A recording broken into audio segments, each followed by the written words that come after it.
Ալավերդուսանահին կայարան թաղամասում գործող երրորդ մանկապարտեզի աշխատակիցները չեն նկատել, թե երեքամյա Ռոբերտը որքան ժամանակ է բացակայում շենքից։ Նրան մահացած են գտել կառույցի հարևանությամբ հոսող Դեբետ գետում։ Երեխան դուրս է եկել մանկապարտեզի տարածքից, անցել ցանկապատն ու ընկել գետը։ Երեխայի անհետացումը մանկապարտեզում նկատել են ու սկսել փնտրել նրան։ Այդ մասին տեղեկացրել են նաև մորը։ Գետում փոքրիկին մահացած է գտել պապը։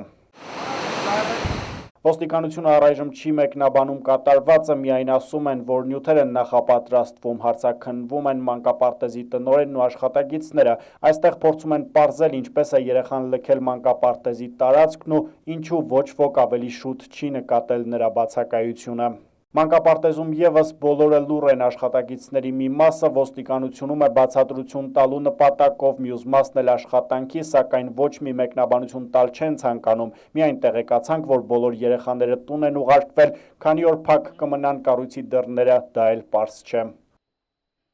Ալավերդու քաղաքապետարանը կատարվածի վերաբերյալ հաղորդագրություն է տարածել, որում նշվում է, որ կձեռնարկվեն համապատասխան քայլեր։ Մահացած երեխայի հարազատները տեսախցիկի առջև խոսել չցանկացան, նրանց հարկի տակ բոլոր հարցերին ի պատասխան միայն լռություն է։ Լոռու մարզպետարանը շրջաբերականներ է ուղարկել բոլոր քաղաքներ, որտեղ նշվում է, որ այս դեպքը պետք է սթափեցնի բոլորին։ Քննչական կոմիտեն նույնպես տարածել է հաղորդագրություն, որում ասվում է, որ կատարվել է դեպքի վայրի զննություն, նշանակվել է դատաբժշկական փորձաքննություն։ Սարգիս Գոքորյան, ժամը լրատվական։